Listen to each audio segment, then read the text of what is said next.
Hello students, myself Mrs. Deepa, Principal Mother Teresa College of Nursing, Kumharidur. Today I am discussing about obsessive compulsive disorder, subject mental health nursing. This is useful for BSc nursing third year and GNM second year students. Coming to the history of OCD, obsessive compulsive disorder, previously in 14th and 15th century, सब लोग सोचते थे कि ये भूत इसमें भूत इंसान को भूत पकड़ लिया है ऐसा वैसा और 17th सेंचुरी में सोचते थे कि हाँ मैंने कोई बड़ा गलतियाँ की उसी का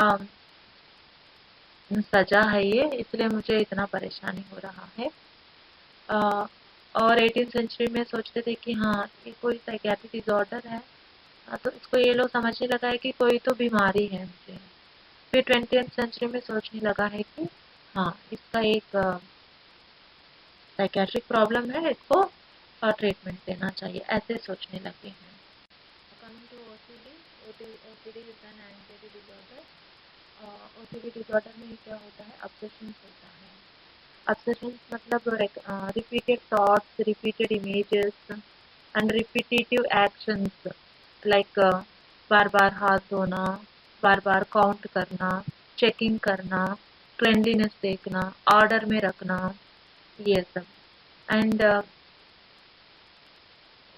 कंपल्शंस में क्या होता है जो भी उसका सोच आ रहा है वो लोग उसमें एक्शन में दिखाएंगे मतलब दे डू दैट एक्शन ठीक है और ये पर्सन इसमें क्या होता है इंडिविजुअल पर्सन को मालूम भी होता है कि हाँ ये थॉट्स है ये इरेशनल थॉट्स है इसका कोई मतलब नहीं है बट वो अपने आप को कंट्रोल करना चाहता है बट कंट्रोल नहीं कर पाता है और वो दबाना भी चाहता है थॉट्स को अरे नहीं मेरे को ऐसा नहीं सोचना चाहिए ऐसा नहीं करना चाहिए फिर भी वो अपने आप को नहीं रोक पाता है और ये सबको ये रिपीटेटिव थॉट्स को कंट्रोल करने में वो कमजोर बन जाता है according to DSM-4 criteria OCD is defined as the recurrent obsessions and compulsions that are severe enough to be time consuming and to cause marked distress and significant impairment. ये continuous obsessions and compulsions इतना हो जाता है कि वो time भी लेते हैं मतलब जैसे टाइम कंज्यूमिंग है लाइक फ्रीक्वेंट बार बार हैंड वॉश करते रहना या क्लीनिंग करते रहना उससे टाइम वेस्ट होता है टाइम कंज्यूम होता है उसमें तो डे टू डे एक्टिविटीज में डिले हो जाता है एंड इसके कारण क्या होता है टेंशन भी होता है it leads to stress also and significant impairment ये इम्पेयरमेंट फिजिकल इम्पेयरमेंट भी हो सकता है मूड इम्पेयरमेंट भी हो सकता है सम साइकोलॉजिकल इम्पेयरमेंट भी हो सकता है this is according to APA 2000. Next, obsession. Obsession is defined as an unwanted, intrusive, persistent idea, thoughts, impulses, or images that causes marked distress. यहाँ पर पर्सन को अनवांटेड थॉट्स वो उनको वो चाहता नहीं है वो थॉट फिर भी वो सोचने लग जाता है इंट्रूसिव एकदम डीप थिंकिंग डीप आइडियाज आता है and persistent ideas thoughts impulses and images ये सब आता है दिमाग में तो it leads to stress compulsion compulsions it denotes the unwanted repetitive behavior patterns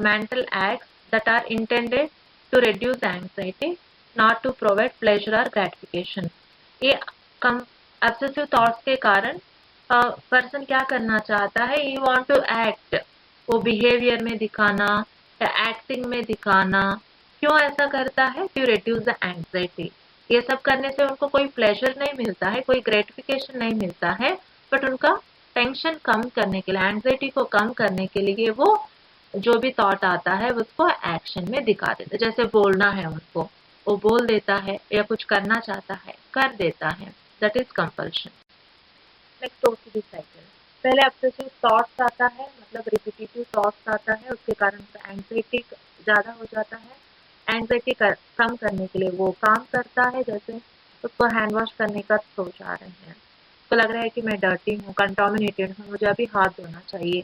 तो वो हाथ नहीं धोने से उनका टेंशन ज़्यादा हो जाता है, तो वो क्या करता है, वो एंग्जाइटी को कम करने के लिए वो हैंड वॉशिंग कर लेगा, हाथ धोएगा। हाथ धोने से क्या होता है, उनका एंग्जाइटी रिलीफ होता है। वैसा ये साइकिल चलता है।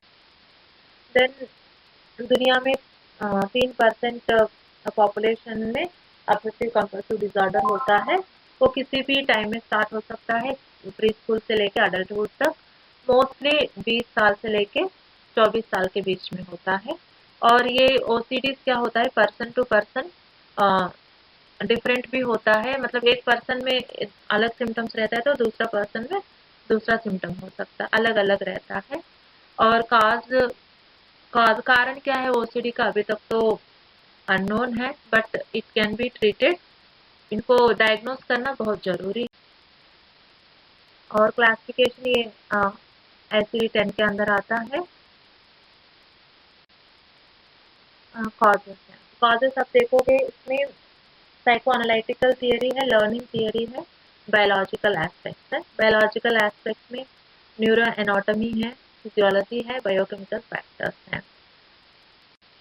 तो साइको एनालिटिकल थियरी में क्या होता है, according to Sigmund Freud and Erikson, if you see person develops from oral stage to anal stage. तो यहाँ पर इसमें कोई भी, फॉर एग्जांपल बच्चा एकदम अच्छे से तैयार होता है, नीट एंड टाइडी रहता है, तो उनको एकदम सब लोग पसंद करने लगता है। और कोई एकदम अनटाइडी दिखेगा तो उनको सब लोग एकदम मैशी मैसी दिखेगा तो हम उसको क्रिटिसाइज करते हैं, रिजेक्ट करते हैं। तो ये डेवलप होता है बच्चे में, उनका ये अंडर डेवलप यूगोस रहता है ये पर्सन में। उनका दिमाग में ये है कि हाँ, अच्छे से तैयार होने से मुझे सब पसंद करेंगे, मुझे प्यार मिलेगा, सब मुझे लाइक करेंगे। तो ये टेंडेंसी क्या होता है, ऐसी एज से ऐसा बढ़ते बढ़ते जाने से क्या होता है, उनको it will become a clinical symptom. And according to psychoanalytic theory regression होता है। और रेग्रेशन का मतलब होता है कि डीप एक ही चीज को जो पुराने में प्रीवियसली जो काम करना चाहता था, तो वो काम को अभी करना, करेंट कॉन्शियसली नाउ ही वांटेड टू डू। ठीक है, ये होता है। तो यहाँ पर क्या होता है, ईगो अच्छे से डेवलप नहीं होता है, अंडर डेवलप ईगो रहता है। तो he will use different defence mechanism, जैसे आइसोलेशन है, अनडूइंग, बोलना नहीं, डिस्प्लेसमेंट, एक के ऊपर गुस्सा दूसरे के ऊपर दिखाना, रिएक्शन फॉर्मेशन, ये सब करते हैं। तो ये सब करने से क्या होता है, इस will produce the clinical symptoms of obsession and compulsion. Learning theory. Learning theory explains about the conditional response to dramatic event. उनको पता है कि जो जिस काम से, जिस एक्शन से, जिस सिचुएशन से उनको एंग्जाइटी होता है, वो एंग्जाइटी को वो अवे रहेगा, that we can say it as a positive avoidance या active avoidance, stay with the tension. ये होता है अकॉर्डिंग टू लर्निंग थियरी। इसके कारण एंग्जाइटी बढ़। एंड बायोलॉजिकल एस्पेक्ट में आने से basal ganglia and orbital frontal cortex, this are the brain parts. ये ब्रेन पार्ट्स में अबनॉर्मलिटी होने से ओसीडी डेवलप होने की चांसेस रहते हैं। जैसे बेसल गैंग्लिया है, उनका फंक्शन होता है ब्रेन में movement and coordination. Orbital frontal cortex रहता है फ्रंटल लोब में। फ्रंटल लोब का मेन फंक्शन है cognitive functions like decision making, attention concentration. So ये attention concentration, ये intellectual functions abnormal होता है और movement and coordination abnormal होता है।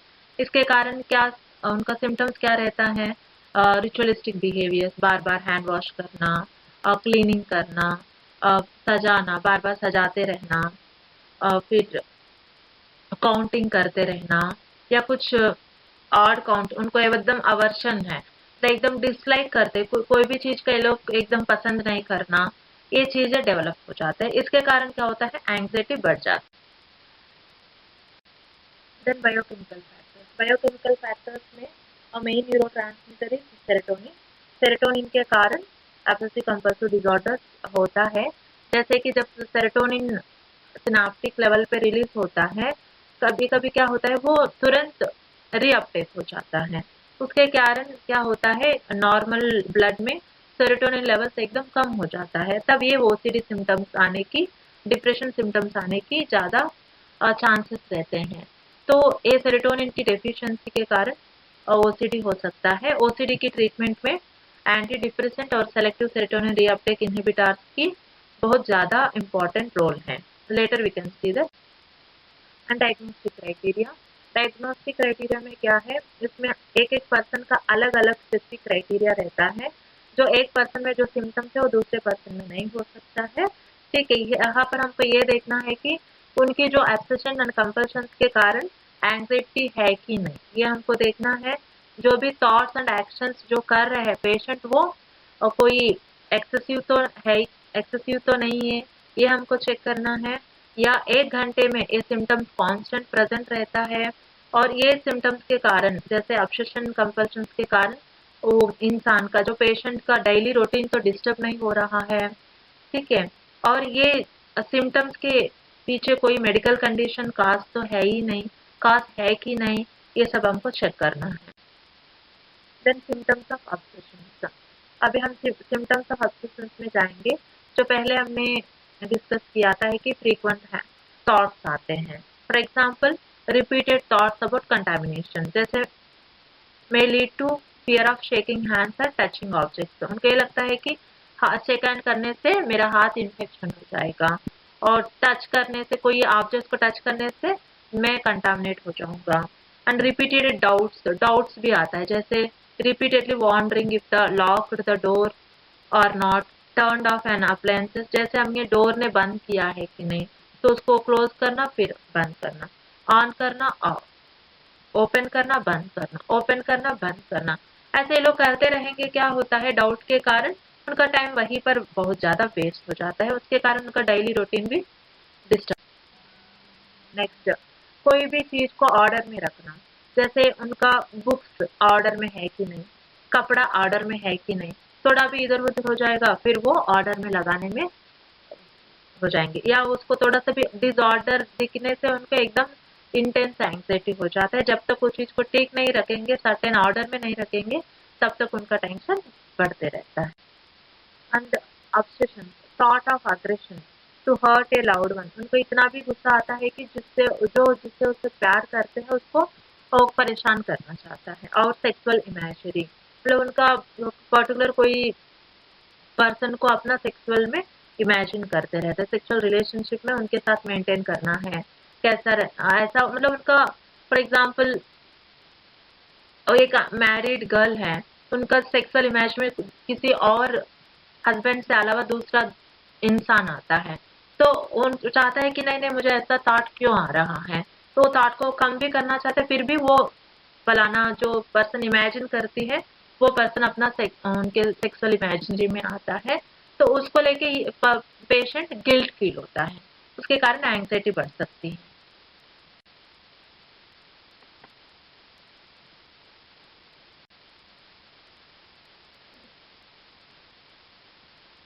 Symptoms of compulsion, symptoms of compulsion में जैसे उनका थॉट्स, ऑब्सेशंस में जो फ्रीक्वेंट थॉट्स आते हैं, तो यहाँ पर कंपल्शन जैसे hand wash, washing and cleaning, excessive hand washing, house cleaning etcetera, counting number of times that something is done। Next checking, example checking something that one has done over and over, जैसे कि मैंने gas switch बंद किया है कि नहीं, on off है कि नहीं, मतलब ऐसा चेक करते रहना, टीवी बंद किया है कि नहीं, और बाहर जाने से पहले डोर लॉक हुआ है कि नहीं, डोर लॉक कर लिया और आधा दूर चला गया, उसको दिमाग में फिर आता है कि अरे मैंने, डाउट आता है कि मैंने बंद किया है कि नहीं, डोर लॉक किया है कि नहीं, फिर आधे रास्ते से फिर घर आना, फिर चेक करना, फिर जाना, उससे क्या होता है उनको ड्यूटी में जाने में या कहीं काम पे जाने में लेट हो जाता है। Then requesting or demanding assurance from others। Then compulsion, repetitive actions, just going in and out of the door, up and down from a chair, जैसे कि बार बार दरवाजा खोलना बंद करना, दरवाजा खोलना बंद करना, ये क्या है बेसन गैंग्लियन में और डिस्टर्बेंसेस है मूवमेंट एंड कोऑर्डिनेशन का। फिर ordering, arranging and rearranging the clothes and other items. Obsessions and compulsions seem to be worse in the face of emotional stress. If the person is having emotional stress, उनके दिमाग में stress होगा तो वो obsession और compulsion और उनकी स्थिति बहुत ज़्यादा भी हो सकता है, खतरनाक भी बन सकता है। Clinical features, if you see obsessional thoughts will be there, obsessional ruminations. Ruminations is nothing but एकदम deep thoughts and obsessional doubts, obsessional impulses में क्या होता है, कुछ भी सोच आने से वो ये नहीं सोचता है कि मैं इसको करूँ या ना करूँ, या मैं ये सही कर रहा हूँ या गलत कर रहा हूँ, ये कर सकता हूँ या नहीं करना चाहिए, ऐसा सोच नहीं आता है। विदाउट एनी सेकंड थॉट उनके जैसे दिमाग में कुछ सोच आता है उसको करने लग जाता है। ऑब्सेशनल रिचुअल्स लाइक ज़्यादा प्रेयरफुल रहना, जहाँ भगवान दिखता है वहाँ पर नमस्कार करते रह जाना या पूजा करते रह जाना, या कि बार बार हैंड वॉशिंग करना, या कुछ भी छूने से हैंड वॉशिंग, या कुछ कोई भी अलग दूसरे लोग इनको छूने से, कहीं पर जाकर आने से नहाना। और ऑब्सेशनल स्लोनेस, एक ही काम को एकदम धीरे धीरे से करना, ये सब क्लिनिकल फीचर्स होता है। देन डायग्नोसिस, डायग्नोसिस कैसे डेमोन्स्ट्रेट करते हैं कि उनका जो रिचुअलिस्टिक बिहेवियर्स है और एक्सेसिव हैंड वॉशिंग, एक्सेसिव जो भी थॉट्स आ रहे हैं उन उसके बेस पे डायग्नोसिस कर सकते हैं। और एमआरआई सीटी स्कैन करने से उसका बेसल गैंग्लिया, ब्रेन में जो बेसल गैंग्लियनिक रीजन है वो एनलार्ज हुआ रहता है। और पॉजिट्रॉन एमिशन टोपोग्राफी स्कैनिंग के थ्रू क्या होता है, increased glucose metabolism in basal ganglia. And if you see here आपका स्कैन है, यहाँ पर नॉर्मल पर्सन का भी है और ऑब्सेसिव पेशेंट का भी है। आप अच्छे से देखने से इसमें बेसल गैंग्लियनिक रीजन में नॉर्मल पेशेंट में ये एकदम नॉर्मल है, और जहाँ ओसीडी है वो पेशेंट में आप देखोगे तो हाई एनर्जी ये लो कलरिश ज़्यादा दिख रहा है, मतलब वहाँ पर बेसल गैंग्लियनिक रीजन बहुत एनलार्ज हुआ है और ग्लूकोज मेटाबॉलिज्म, जो ग्लूकोज डिपोजिशन है वो भी ज़्यादा।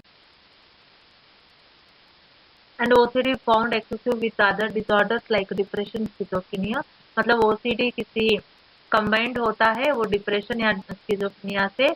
और जितने भी डिप्रेशन पेशेंट्स हैं उसमें से 2/3 ओसीडी पेशेंट्स को डिप्रेशन रहता है। और जब ओसीडी ज़्यादा मतलब डिप्रेशन के साथ होने से उनका सिम्टम्स बहुत वर्स होते हैं और ट्रीटमेंट करना भी थोड़ा सा दिक्कत की काम हो जाएगा। और इन केस ओसीडी किसी पर्सन में स्किज़ोफ्रेनिया के साथ रहेगी, उसमें ओसीडी और डेल्यूशंस को सेपरेट करना भी मुश्किल हो जाएगा। देन ट्रीटमेंट, तो ट्रीटमेंट में आने से ये कम्प्लीटली क्योर हो सकता है in very rare cases, but most of the peoples में सिम्टम्स को हमने रिलीव कर सकते हैं ट्रीटमेंट के थ्रू। ट्रीटमेंट एक्चुअली पर्सन और पर्सन के प्रेफरेंसेस पे डिपेंड रहता है। और उस ट्रीटमेंट में behavioural therapy, cognitive therapy, medications होते हैं। और फिर से cognitive behavioural therapy that is nothing but CBT. CBT में क्या होता है, कॉग्निटिव में change the way the patient think about their fears. जैसे फॉर एग्जांपल है कैंसर होता है, अब कैंसर का नाम सुनने से हमको ये लगता है कैंसर तो बीमारी है, जिसको कैंसर होता है वो बहुत डेंजर होता है, वो जल्दी खत्म हो जाता है, ये नॉर्मल थिंकिंग है। तो हमको किसी को भी फियर होता है और उससे क्या होता है, जब कैंसर सुनने से एंग्जाइटी बढ़ जाता है। तो this is the normal thinking. हम यहाँ पर थिंकिंग को चेंज करना है कॉग्निटिवली एंड बिहेवियरली। उसमें क्या है, कैंसर इज नथिंग बट क्या है cancer, it is the zodiac sign है, एक कुंडली का जो साइन है। और जैसे फायर है, फायर के नाम से सबको ये लगता है कि ये तो आग है, जल जाता है, किसी को जलेगा तो ये है फायरवर्क्स है। बट उनको ये दिखाना है कि फायर, अरे दिवाली का फायरवर्क्स होता है या कैंडल लाइट डिनर्स होता है, दिया लगाते, ये सब भी उनका ऐसा, उनको पॉजिटिव ऐसा चेंज करने से उनका जो सोच है, सोच को ऐसा हमको चेंज करना चाहिए। फॉर एग्जाम्पल उसको किसी चीज़ का लेके ज़्यादा टेंशन है उसका, अलग तरीका से उनको वो चीज़ दिखाना चाहिए, so that the patient can change the thinking capacity. तो सीबीटी में मोस्टली ईआरपी थेरेपी यूज करते हैं, that is nothing but exposure and response prevention therapy. ये क्या होता है, उनको it is a slowly learning process to tolerate the anxiety. इसमें पर्सन ईआरपी में क्या होता है, पर्सन क्या करता है, वो धीरे धीरे से सीखेगा टॉलरेट, मतलब एंग्जाइटी को कैसे टॉलरेट करना है वो धीरे धीरे से आदत लगाएगा। कैसे? It should be associated with not performing that ritualistic behaviour. जैसे उनका दिमाग में ये आ गया है कि अभी मेरा हाथ कंटामिनेट हो चुका है, तो उनका ऐसा उनको करना चाहिए कि वो हैंड वॉशिंग नहीं करेगा और उनका एंग्जाइटी को भी वो टॉलरेट करना सीखेगा। ये होता है ईआरपी में। जैसे मतलब जो अपना रिचुअलिस्टिक बिहेवियर नहीं करेगा और एंग्जाइटी को भी टॉलरेट करेगा, उससे क्या होता है, उनका फियर दूर हो जाता है। और नेक्स्ट थेरेपी होता है साइकोथेरेपी। साइकोथेरेपी में क्या होता है, पेशेंट अपना प्रॉब्लम्स साइकियाट्रिस्ट से डिस्कस करता है और कैसे वो सिम्टम्स को डील करना है, कैसे मैनेज करना है, वो धीरे धीरे सीखता है। सिस्टमिक डिसेंसिटाइजेशन में क्या होता है, पर्सन को सेंसिटाइज करना है। जैसे एक फेयरफुल सिचुएशन को बार बार उनको दिखाना है, दिखाने से, एक्सपोज करने से क्या होता है, वो धीरे धीरे धीरे उनका वो फियर है वो हट जाता है। एंड ये कॉग्निटिव थेरेपी हमेशा हमको जब पेशेंट तैयार रहता है तब भी करना चाहिए, बिना उनके कंसेंट के हम नहीं कर सकते हैं। और ये सीबीटी भी पर्सन की उनके नीड पे डिपेंड रहता है किसको कैसी किस टाइप की कॉग्निटिव थेरेपी देना चाहिए। एंड इससे कोई साइड इफेक्ट नहीं रहता है। कभी कभी क्या होता है, उनका फियर है वो ज़्यादा बढ़ सकता है, बट ये अभी 12 हफ्ते के अंदर ये पेशेंट नॉर्मल हो सकता है। उससे सीबीटी का पॉजिटिव इफेक्ट इतना है, वो मेडिकेशन के साथ देने से और पर्सन बहुत जल्दी ठीक हो जाता है। मेडिकेशन में हमको पहले टेंशन एंग्जाइटिस देना चाहिए जो एंग्जाइटी को कम करता है, that is for temporary relief, that we can say it as a benzodiazepine, for example diazepam हम उनको दे सकते हैं। बट ये डाइजिपम सिंपली एंग्जाइटी से टेम्पररी रिलीफ दे सकता है, बट ऑब्सेशन एंड कंपल्शन को नहीं रोक पाता है। और एंटी डिप्रेसेंट है वो इसलिए दिया जाता है कि वो डिप्रेशन को कम करने के लिए। एंड मेन ट्रीटमेंट होता है सेरोटोनिन टू न्यूरोट्रांसमीटर सेरोटोनिन का दवाई देना। इसमें क्या होता है, सेलेक्टिव सेरोटोनिन रीअपटेक इनहिबिटर्स दिया जाता है। एक्चुअली ओसीडी का साइकोपैथोलॉजी में क्या होता है, सेरोटोनिन रीअपटेक हो जाता है, मतलब जो न्यूरॉन से वो रिलीज हुआ है वही न्यूरॉन उसको अलग अगेन रीअपटेक कर लेता है, वापस ले लेता है। तो यहाँ पर इसलिए सेलेक्टिव सेरोटोनिन रीअपटेक इनहिबिटर्स को देने से क्या होता है, वो रीअपटेक नहीं होता है, it will be available at the receptor site, so that क्या होता है उससे दूसरा न्यूरॉन में जा सकता है। ऐसा मतलब अवेलेबल रहता है सेरोटोनिन। जैसे अवेलेबल रहने से क्या होता है, ऑब्सेशन कंपल्शन एंड एंग्जाइटी कम हुआ जाता है। So serotonin reuptake inhibitors prevent excessive serotonin from being pumped back into original neuron that released it, मतलब जहाँ से रिलीज हुआ उसमें फिर से जाने का प्रिवेंट करता है। Then it can bind with the receptor site by sites of nearby neurons, तो वहाँ से क्या होता है, ये केमिकल मैसेजेस एक न्यूरॉन से लेके दूसरा न्यूरॉन में पास होता है, इसके कारण it will reduce the anxiety and obsessive compulsive thoughts को वो कम कर देता है। और इसमें मोस्ट इफेक्टिव ड्रग ट्रीटमेंट है सेरोटोनिन रीअपटेक इनहिबिटर्स देना, और 60% पेशेंट्स में बहुत अच्छा हेल्पिंग ट्रीटमेंट है। एग्जांपल्स होता है प्रोजैक, जोलाफ, लेक्साप्रो, पैक्सिल, ये some of the examples for selective serotonin reuptake inhibitors SSRIs। तो डायग्राम में देख सकते हैं, सेरोटोनिन होता है, सेरोटोनिन अपनी एक न्यूरॉन से रिलीज होता है, वहीं से वो रीअपटेक हो जाता है। तो ये सेलेक्टिव सेरोटोनिन रीअब्जॉर्ब क्या करता है, वो रीअब्जॉर्प्शन को ब्लॉक करके रिसेप्टर साइट पे उसको अवेलेबल कर देता है, तो वो रिसेप्टर साइट से दूसरे न्यूरॉन पे केमिकल मैसेजेस सेंड करते हैं। इससे क्या होता है, ऑब्सेशन एंड कंपल्सिव थॉट्स भी कम हो जाता है और एंग्जाइटी ऑटोमेटिक कम हो जाती है। नर्सिंग मैनेजमेंट पहले हमको असेस करना चाहिए और फिजिकल, साइकोलॉजिकल, सोशल डेटा हमको लेना चाहिए और हमको ये पहले कैसे ये ऑब्सेसिव कंपल्सिव थॉट्स पेशेंट के ऊपर कैसा इम्पैक्ट कर रहे हैं, फिजिकली उनका क्या फंक्शनिंग है, उनका मूड कैसा है, उनका सेल्फ एस्टीम के ऊपर कैसा इम्पैक्ट कर रहा है, प्रभाव दिखा रहा है, उनका कोपिंग एबिलिटी के ऊपर अपना ऑब्सेसिव कंपल्सिव थॉट्स का कितना प्रभाव है, ये हमको देखना है। और हमको ये भी देखना है कि वो डिफेंस मैकेनिज्म्स को कैसा पेशेंट कैसे यूज कर रहे हैं, उसको पॉजिटिवली यूज कर रहे हैं या नेगेटिवली यूज कर रहे हैं, ये भी हमको देखना है।